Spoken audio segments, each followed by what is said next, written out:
A very good morning to one and all. On behalf of organizing committee, I welcome the chairpersons Dr. Ashok Kumar sir and Dr. P. Arulvarman.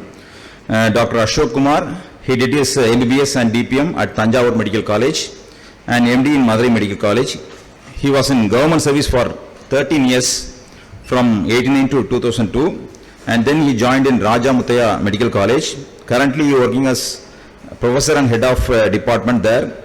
He has attended so many national, international and state level conferences, and he has made 8 publications in national and international journals, and he has wrote nearly 10 chapters on sexual and reproductive medicines, preventive cardiology, adolescents mental health, and he has delivered more than 15 guest lectures during various academic meetings.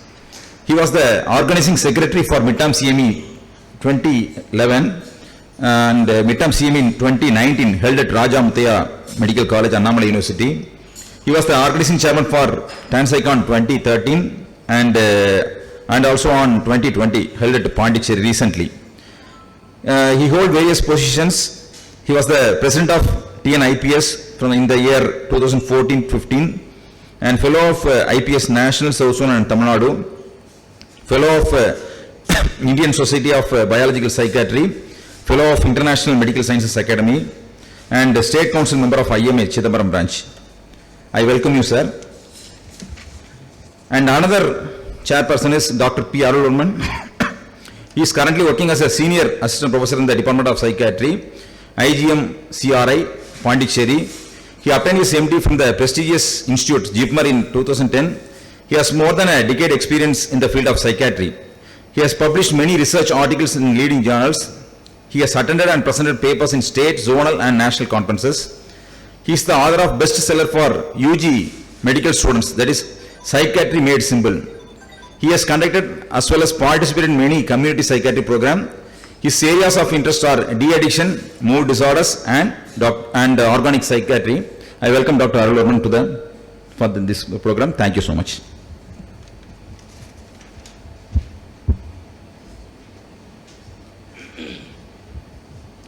Good morning to all of you. I welcome you all for this morning session of Midterm CME 2020. So today's topic is management of comorbid conditions in ASD, autistic spectrum disorders. The term coined by Elio Kanner, the autism is a disorder of socialization, communication, reciprocation, and of course other symptoms. The presence of comorbid conditions makes it very difficult for the child psychiatrists or practicing psychiatrists, teachers, parents to manage those children with comorbid conditions. Of course, the main comorbid conditions are, of course, you all know that developmental delay, seizure disorders, even some other medical conditions like metabolic disorders, sleep disorders, and hormonal disorders. Everything makes it very difficult for the practicing psychiatrist to assess and treat these children, because these conditions are treatable. The early diagnosis of comorbid conditions and other behavior problems is very essential in management of autism with comorbid conditions, because the comorbid conditions are better treated. So I welcome Dr. Vimal Joshi. I'd like to I invite Dr. Arulvarman to introduce the speaker, Dr. Vimal Joshi. Thank you, sir. Good morning, all of you. And Dr. Vimal Joshi Veerappan did his MBBS in Madras Medical College and a MD from Madurai Medical College. He has published many articles in the leading journals and participated and presented in various state and national conferences. He was the winner of the prestigious IRS award in IAPP 2016 and also got the prestigious Dubey award for the best poster in ANSEPS 2017. Now I hand over the session to Dr. Vimal Joshi Veerappan to enlighten us.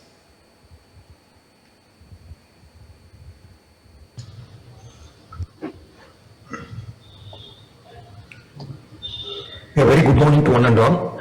I sincerely thank the chairpersons as well as organizers, especially Dr. Sivasailam, for giving me this opportunity for a short discussion related to comorbidities in autism spectrum disorder.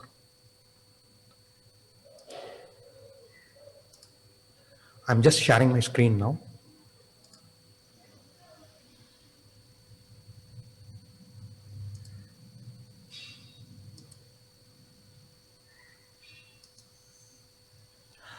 We will start with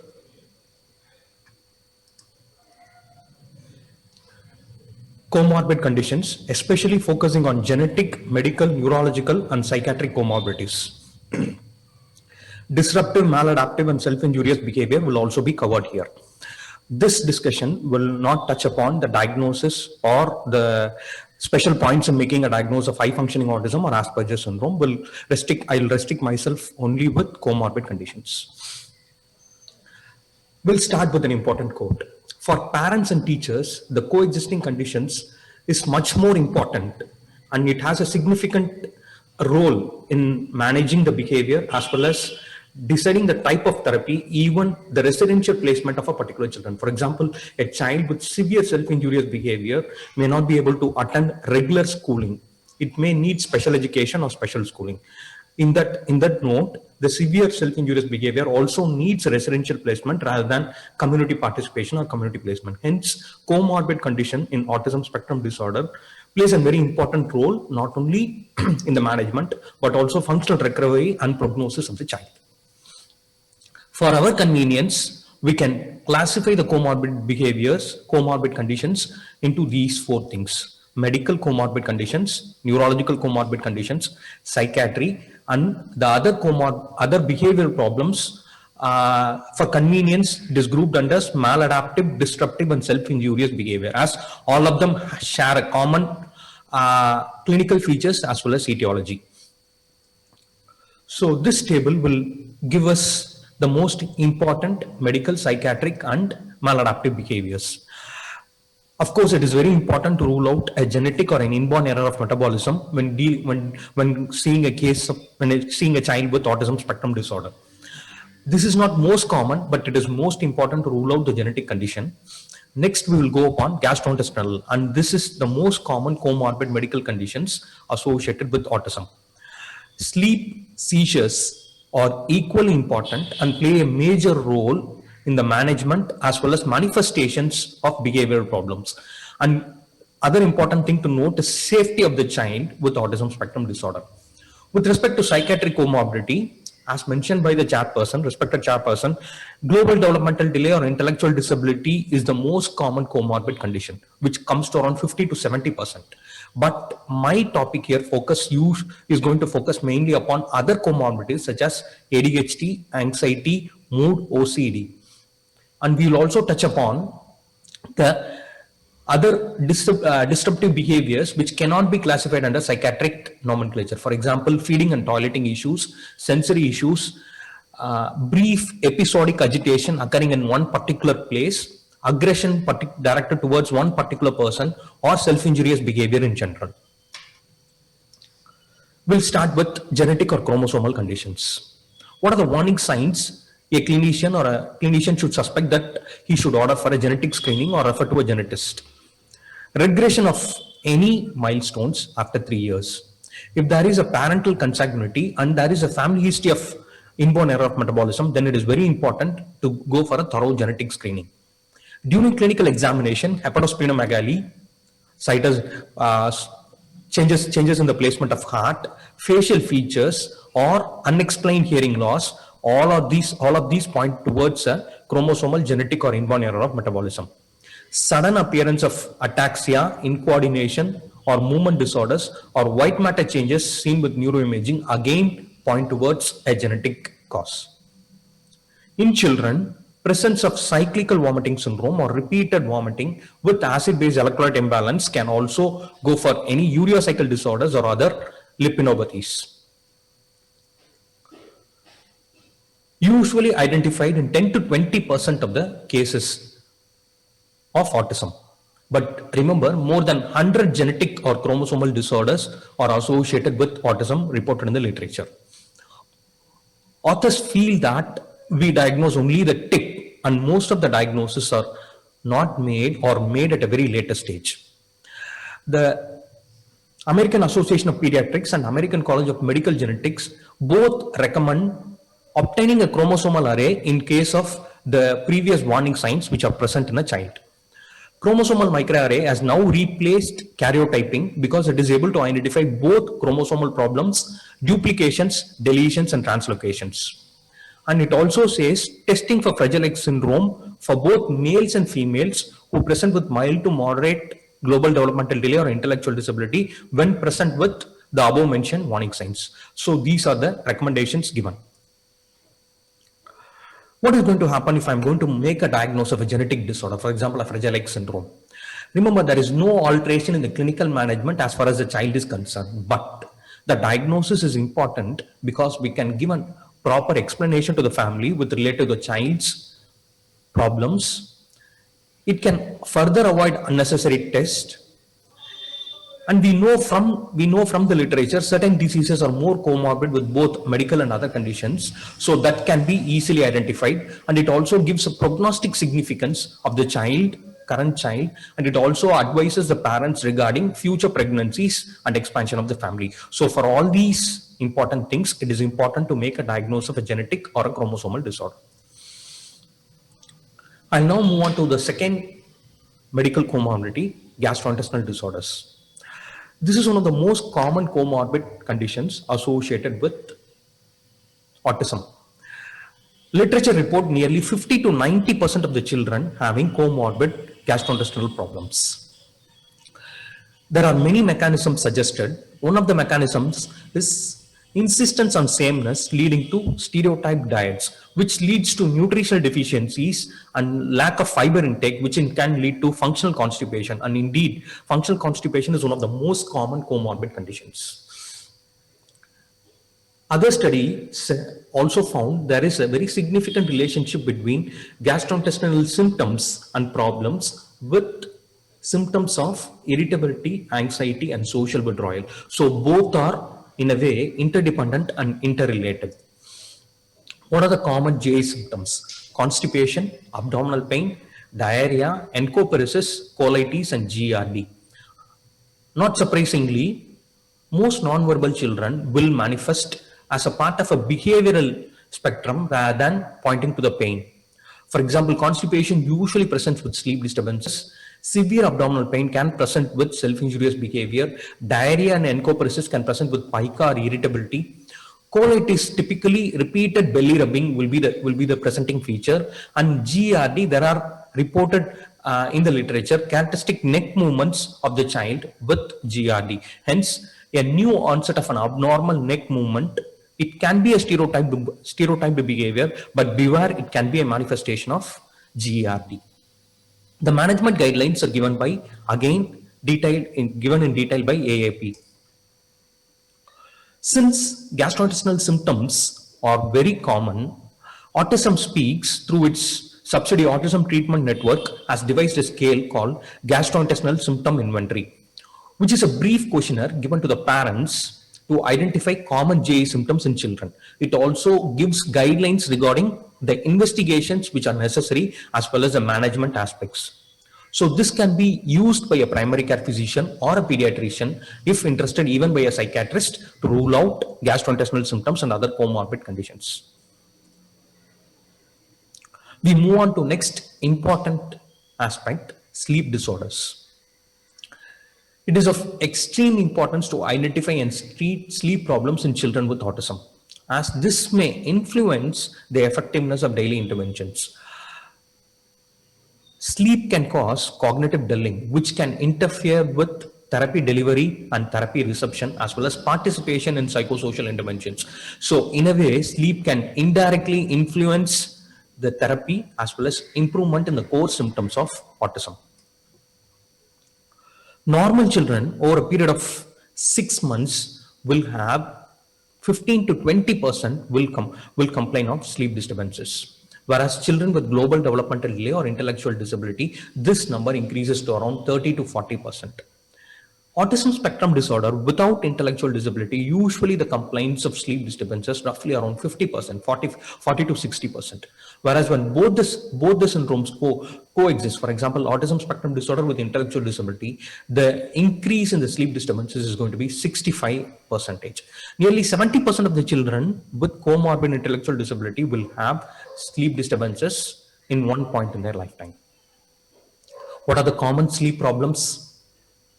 Delayed onset of sleep, REM behavior disorder, disruptions in sleep, early morning awakening, restless leg syndrome, and sleep related behavior disorders, especially parasomnias.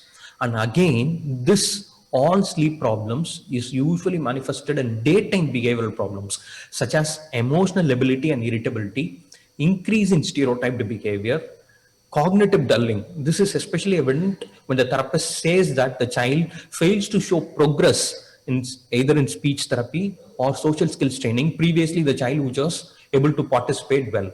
Sometimes, when the sleep disturbances is very severe, the child can become aggressive, especially in early morning. And restless leg syndrome can present with sensory issues in the daytime. It is very difficult to distinguish between RLS and sensory issues in a non-verbal child with autism spectrum disorder. And when the sleep disturbances are severe, most of the children resort to self-injurious behavior. Remember, 50 to 80% of the children with autism report sleep problems. How can we manage sleep problems? The initial thing is to rule out organic conditions or medical conditions. For example, obstructive sleep apnea. We know that nearly 30 to 40% of the children of autism, when they cross 10 years, they are overweight and sometimes obese. So obstructive sleep apnea is one of the most important comorbid symptoms causing sleep disturbances which should be ruled out. Restless leg syndrome. In a study which has 300 autism children, nearly 30% of the children had sleep disturbances. In that 30%, 7 to 10% have low serum ferritin levels as well as restless leg syndrome. Then these children, when iron was supplemented and ferritin levels are corrected, the sleep improved. So serum ferritin should be one of the routine investigations when dealing with sleep disturbances. Sleep disturbances can be a manifestation of nocturnal seizures, or as mentioned previously, it can be a part of a gastrointestinal dysfunction. Any pain, for example, otitis media or dental caries, can prevent sleep and sleep related problems. So that should also be ruled out. And finally, medication used to treat either psychiatric comorbidity or medical comorbidity. For example, propranolol or methylphenidate or atomoxetine can cause disturbances in sleep rhythm, and this should also be ruled out before going on to behavior management. Once medical causes of sleep related disturbances are ruled out, it is important to take a proper sleep history and sleep diary from the primary caregiver. What are the precipitating factors and other factors during the sleep related abnormal behavior should be properly charted. The primary caregiver should be taught about sleep hygiene, reinforcement practices, reducing screen time during bed, and establishing a healthy bedtime routine. So all these things will improve the sleep nearly in 50% of the patients. But in another 30 to 40% of the patients, even with proper behavior therapy and behavior modification, sleep disturbances will continue to persist. And we need to depend on medications for those children. As per evidence, melatonin is the well-researched molecule, and it increases the sleep duration by 73 minutes in a meta-analysis and decreases the latency of falling asleep by 66 minutes.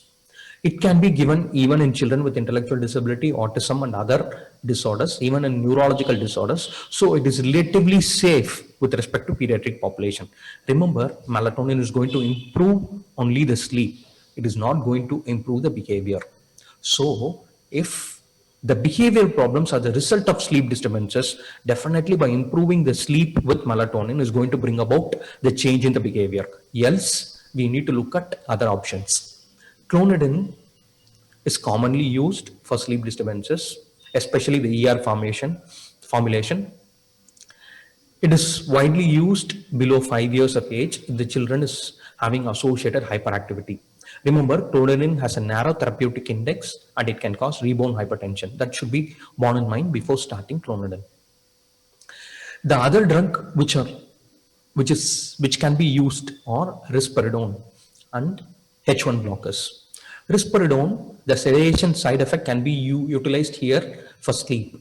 If the child has excessive irritability, hyperactivity, and agitated behavior, risperidone will be the drug of choice in improving the sleep as well as the behavior. After sleep, we come to seizure disorder. Again, the same type of graph we find here in seizure disorder. Remember, in children, especially when there is a comorbid global developmental delay, the incidence of seizures ranges from 30 to 50%. Normal developing children, usually the incidence is around 2%, whereas in autism spectrum disorder, without intellectual disability, the incidence of seizures is roughly around 8 to 10%. In intellectual disability alone, the incidence of seizures is around 14%. When both the disorders are combined, for example, autism as well as intellectual disability, the incidence of seizures increases to around 28 to 30%. And it is one of the most important factors which is going to determine the future functional recovery of the child. Seizures in autism has a bimodal onset. Majority of the seizure onset occurs between 2 and 5 years of age, especially between 2 and 3 years of age. The next onset is in adolescence between 13 and 15 years of age. Seizures increases the mortality in autism spectrum disorder, especially by means of sudden unexpected death in epilepsy, which is an established phenomenon described in the literature. Hence, it is we need to be very careful in children with seizures. And this SUDEP is most common in children with refractory seizures or children with more than 2 or 3 anti-epileptics to control their seizures. We next move on to other neurological problem called regression. Regression in children usually occurs around 30% of autism spectrum disorders. This occurs between 18 to 24 months, at the most 30 months. The typical regression involves only the language, especially non-verbal and verbal aspects, but does not involve motor or cognitive milestones. So remember, late onset of language regression, many motor regression or cognitive regression should definitely be a red flag sign. It is not due to autism. It may be due to a comorbid neurodegenerative disorder associated with autism. Hence, it is important to rule out this. These three symptoms, sleep disturbances, seizures, and regression autism, usually go together. And this group of children who has sleep disturbances, regression in the history, and have seizure disorder are notorious for having significant externalizing behavior problems, especially aggression and self-injurious behavior. Not surprisingly, this is a group of children where incidence of intellectual disability or global developmental delay is also high. Hence, authors are advocating a separate subgroup of autism spectrum disorder with regression. We now come to safety aspect of child with autism spectrum disorder. Since theory of mind deficit is one of the primary feature of autism spectrum disorder, they will be unable to understand the danger aspects. Hence, they have frequent chance of getting lost from home, fall from height or drowning. There is an injury from sharp objects, fire or electricity. Most of these children are high chance of having road traffic accident and can also be a victims of abuse. Hence, safety aspect of a child should always be emphasized to the parents, caregivers, and teachers. So we now come to psychiatric comorbidity associated with autism spectrum disorder. 2 general population studies are available. Both of them report that 70% of the children with autism spectrum disorder between 4 and 12 years have one comorbidity, at least one comorbidity. And remember, 40% of the children have 2 or more comorbidities. When respect to behavioral problems, 50% of the children, both in regular school, special school, and other settings have eating and sensory issues. Self-injurious behavior is present in 10% of the children.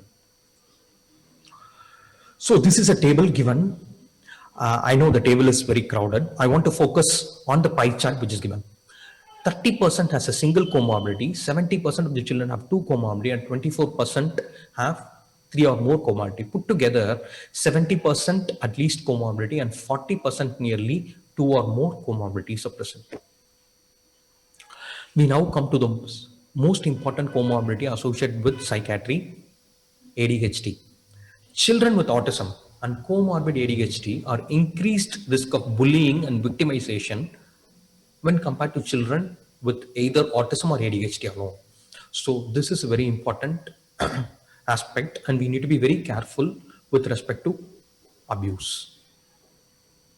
One of the most common comorbid conditions, studies report a variable rate of 30 to 40% comorbidity with autism spectrum disorder.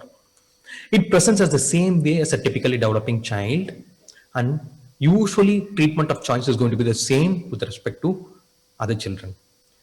But remember, a child with ADHD is going to increase the risk of other disruptive behaviors. So much so that the disruptive behaviors are increased 4 times in a child with autism with comorbid ADHD in a child with autism without comorbid ADHD. What are the treatment options we have? First, we have to rule out hyperarousal, anxiety, mood, and psychosocial factors, the cause of hyperactivity. After ruling out, the choices are methylphenidate. This drug has a variable response rate. In nearly 50% of the children with autism, the drug shows 60 to 70% response rates. But remember, these children are susceptible to high adverse effects, and because of the adverse effects, especially with respect to sleep and appetite, discontinuation rates of methylphenidate is also high. Studies report when the IQ is above 70, methylphenidate is a very good choice. Risperidone is the next medicine which is more useful in stereotypic hyperactivity, especially found in children who are non-verbal, and it is useful also in children below 10 years of age. Atomoxetine, although only very few studies of atomoxetine in children with ASD and ADHD, when the symptoms of ASD are mild and symptoms of ADHD are severe and normal intelligence, atomoxetine can be tried safely. Clonidine, although the evidence base is low, is being clinically widely prescribed, usually below 5 years. As told before, it has a very narrow therapeutic index. Parents has to be warned for this.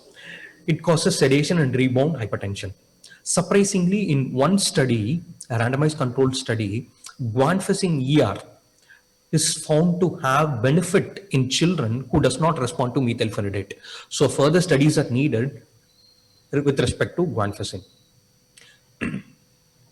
Negative reports are available for SSRI, SNRI, antiepileptics such as valproate and benzodiazepines.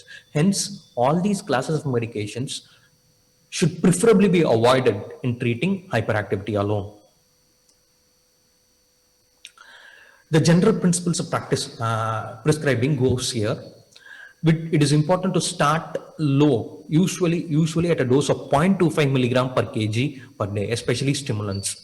And we have to go very slow in titrating or increasing the medications. Usually it is titrated after 5 to 6 half-lives, again on the dose of 0.25 milligram per kg per day.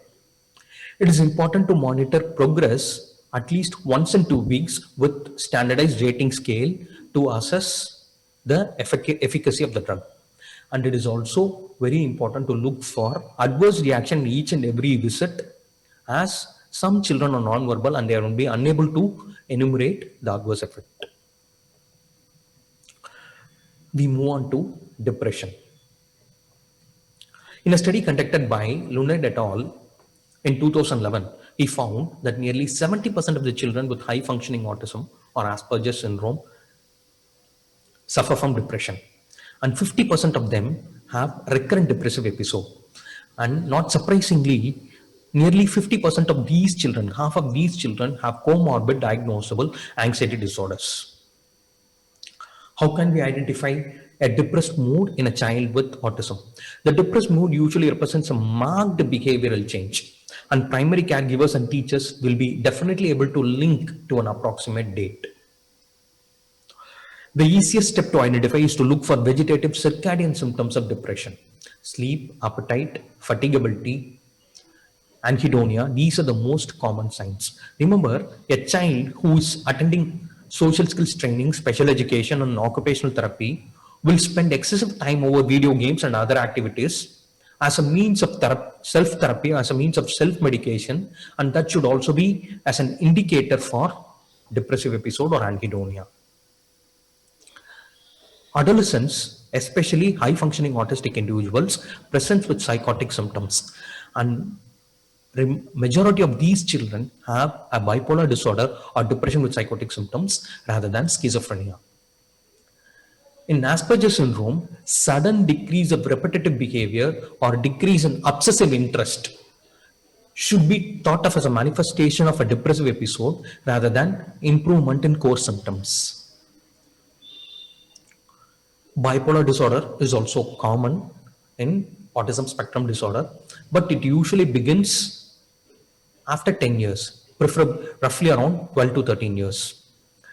Usually bipolar disorder has high degree of comorbidity, and child which is already been treated for depression or ADHD fail to respond to the corresponding medication and lead to mood lability. The mood becomes very unstable. Patient has episodic periods of irritability with over familiarity and boastful talk, followed by tearfulness and remorse. This is a characteristic picture of bipolar and autism. Non-verbal children will present in very different ways. For example, one non-verbal children wanted to go for endless rides in the cars and visit malls all throughout the day. So a high degree of suspicion should be present whenever the drug fails to stop working, especially with related to ADHD or depression, and the child becomes hyperactive, restless, irritable, and mood becomes unstable. Bipolar disorder and family history of bipolarity should always be ruled out, and it should always be one of the differential diagnoses. Remember, 25 to 30% of the high functioning autism individuals come to clinical attention with obsessive compulsive symptoms. That will be their first clinical presentation to a psychiatrist after roughly around between 10 and 13 years of age. But it is important for a clinician to differentiate between repetitive behavior and OCD. Repetitive behavior usually involves hoarding, repeating the same thing again and again, or repeating a particular activity again and again, thinking about the same activity, ordering and symmetry activities, and insight is very poor. The rating scale you can use is pervasive developmental disorder of CY box, and the management is going to be SSRI and risperidone. In some children, risperidone alone can have a significant improvement in repetitive behavior. In contrast, OCD in children with autism present the same as a typically developing child. The frequent obsessions will be related to contamination and checking, aggressive compulsions. Insight is variable. Some children have good insight, but others usually are not bothered about the insight. CY box is a rating instrument used, and SSRI is a treatment of choice. Remember, in a child with high functioning autism spectrum disorder, both of them can coexist, and it is very difficult for the clinician to differentiate between the two. We'll come to forensic aspects related to autism spectrum disorder. We all know that intense interest and preoccupation with particular specific interest are very common in ASD. And this cognitive interest or obsessive interest are much more impairing in high functioning individuals and Asperger's syndromes. And this interest can lead to the child taking the object of interest without informing the others, which can be viewed as thievery by other people. Surprisingly, one study has found that nearly 15% to 20% of the prison inmates have some features of high functioning autism. The explanation given is theory of mind deficits impairs social judgments, leading to rule-breaking behavior, which in turn lead to forensic issues. We now come to third part of the comorbid behavior with respect to maladaptive, disruptive, and self-injurious behavior. Persons with autism also have abnormal associated behaviors that cannot be diagnosed in a psychiatric nomenclature. You cannot make a diagnosis of ADHD when hyperactivity is restricted to only one situation, or hyperactivity is occurring in episodically, not regularly. Similarly, irritability cannot be an aspect of a mood disorder based on psychosocial factors. So there is a group of behavior which, although impairing significantly for the children, cannot be diagnosed with psychiatric nomenclature.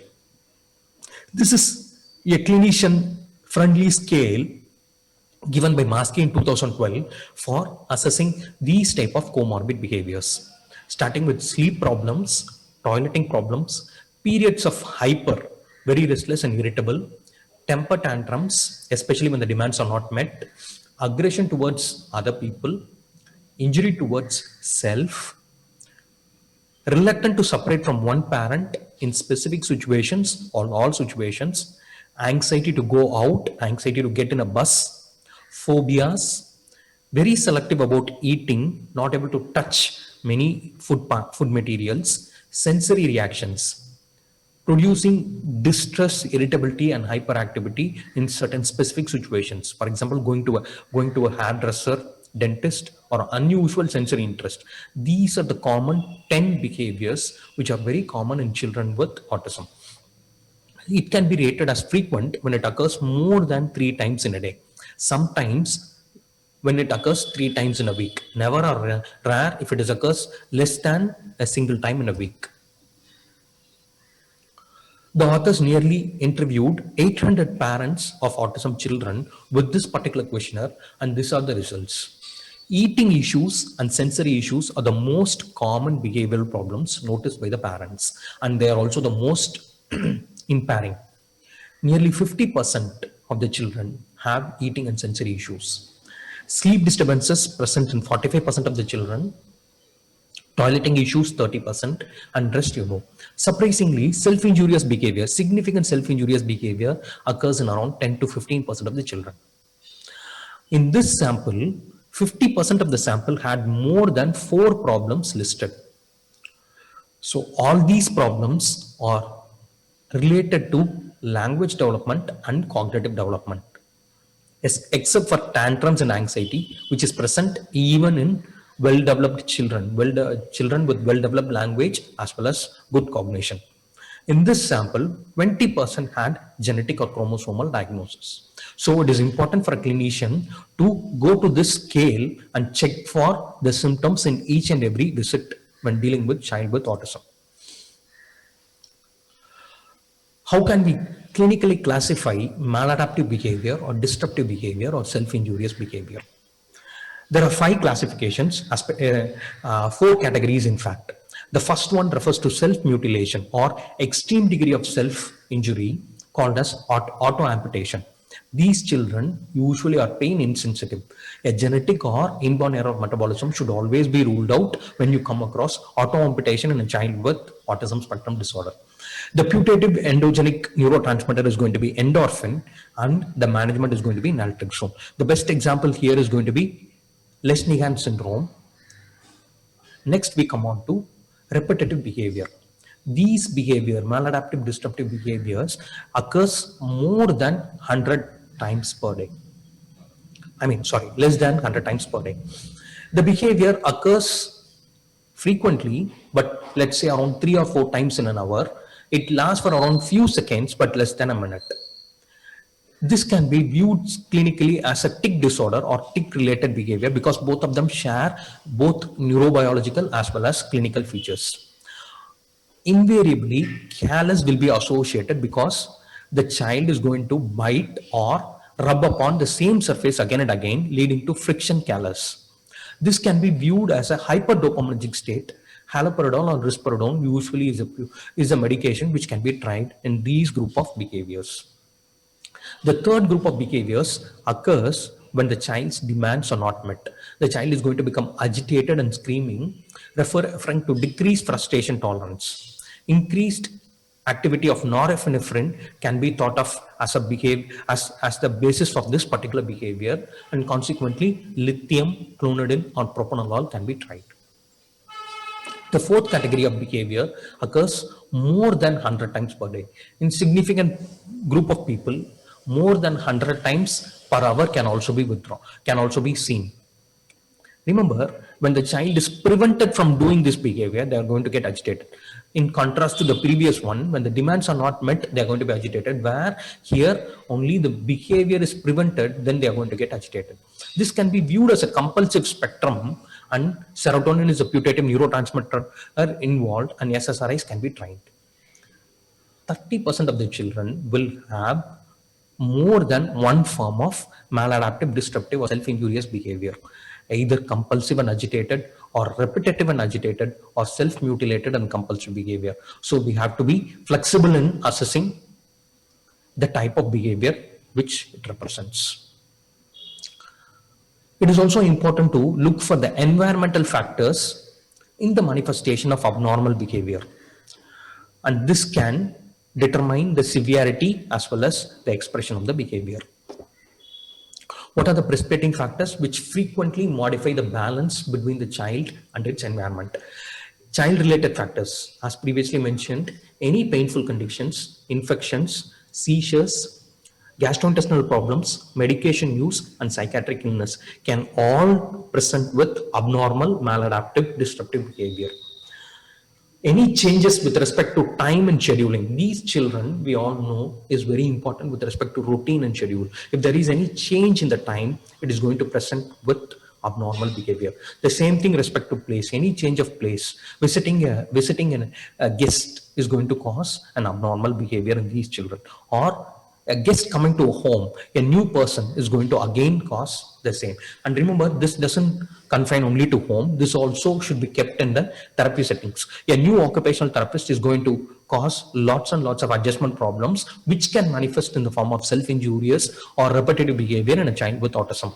And parental psychopathology can also, new onset of a parental psychopathology, and for that matter, any medical or neurological condition in family members can also worsen the existing balance of the child, leading to abnormal behaviors.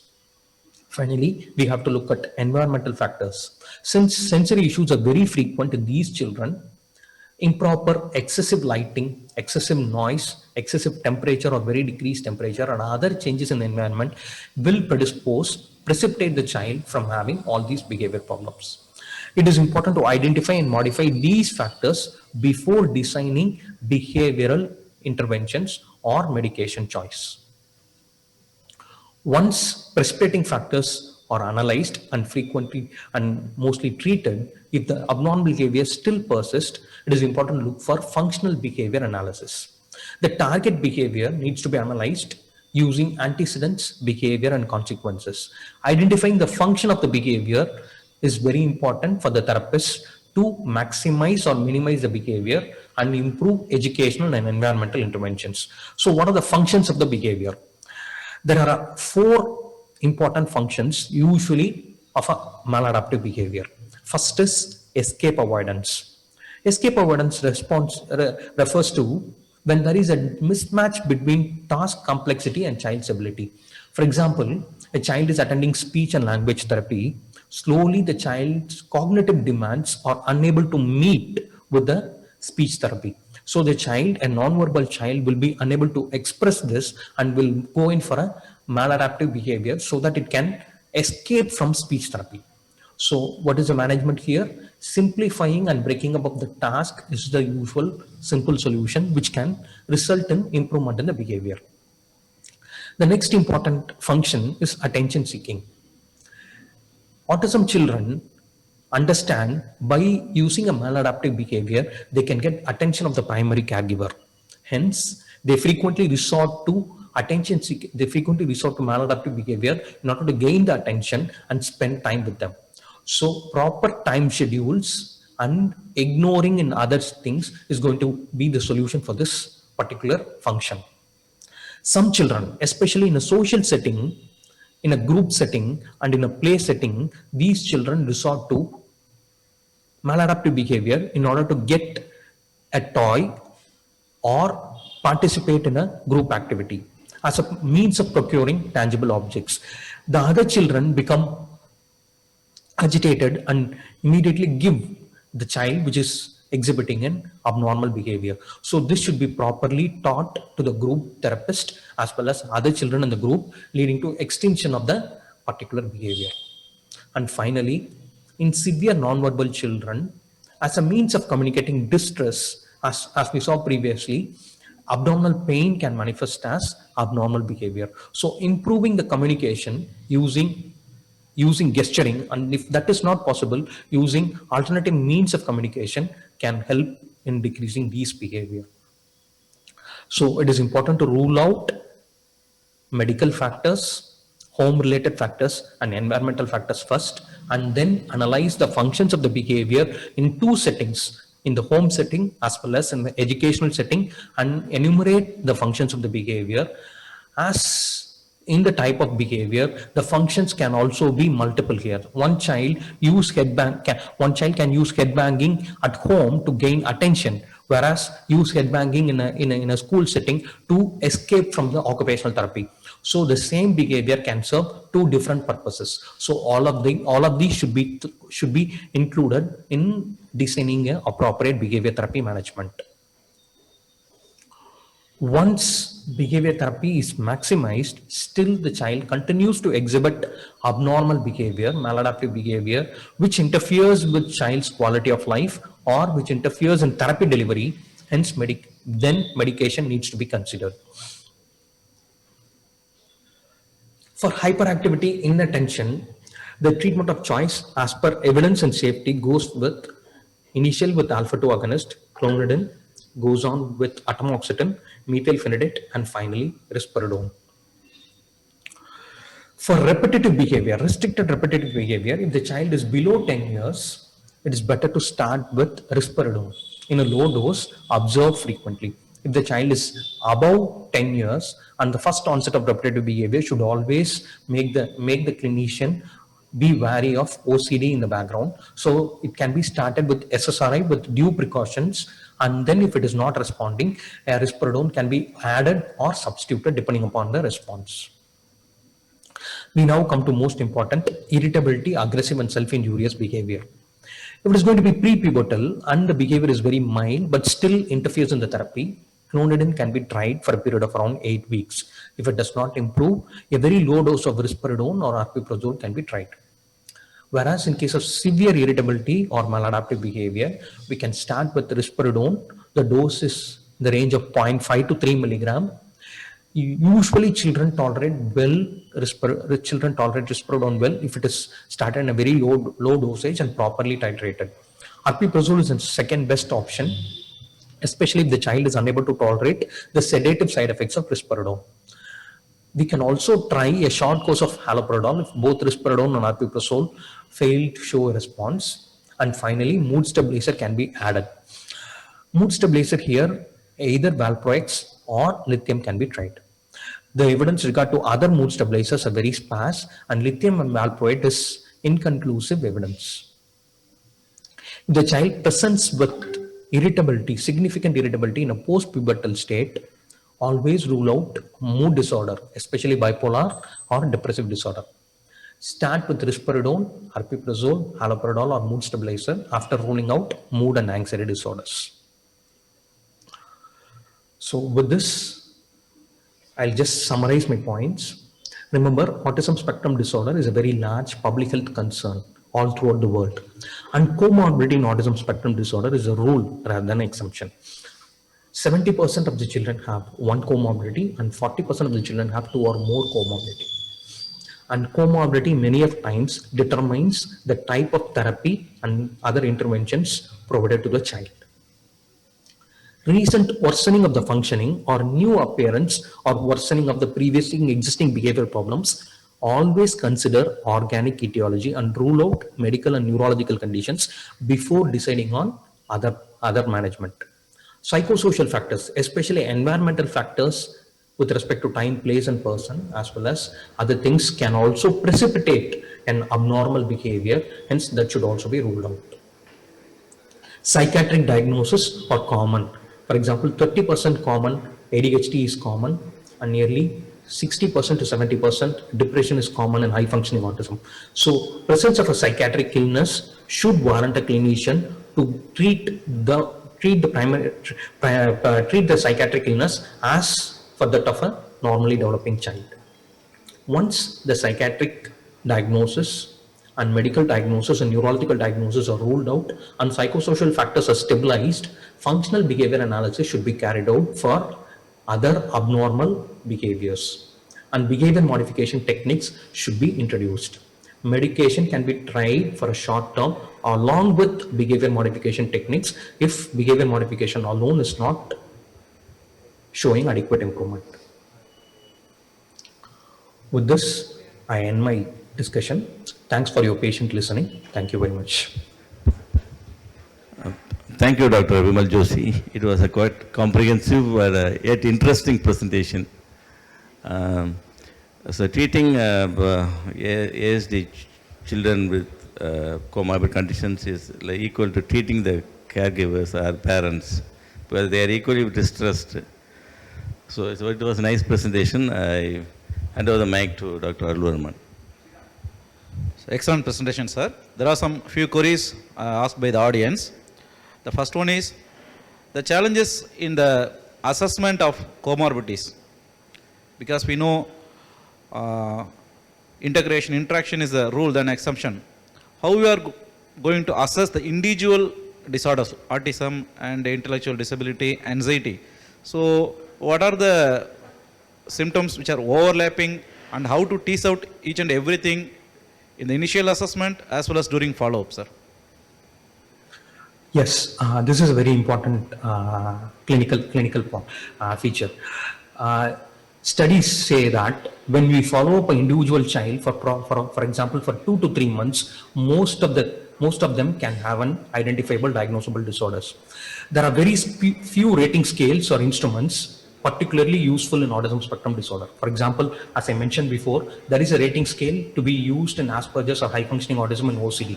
Whereas anxiety disorders can manifest in the behavioral problems, the 10 behavioral problems. A clinician should be very watchful for the diagnosis of anxiety disorders or mood disorders, and proper follow-up will definitely make the clinician understand that he is dealing with a separation anxiety or a generalized anxiety rather than a behavioral problem. So follow-up is the key to proper diagnosis. Thank you very much, sir. And from this and over this for the past 2 days and all, we are having a theme where personally I request over the TN IPS to stress the integration of psychiatry with pediatrics. Almost all medical colleges have a separate unit, and it should be extended almost on a routine basis. I hope it will be done in the near future. Thank you, sir. Any queries from the audience?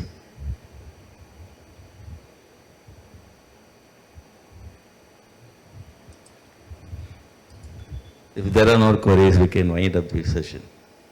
Thank you. Thank you very much. Thank you, sir. Thanks for the opportunity.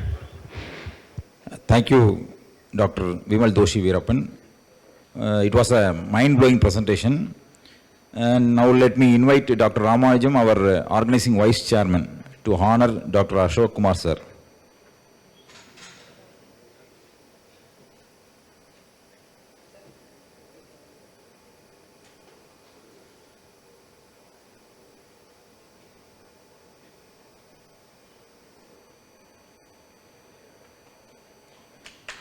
Thank you, Dr.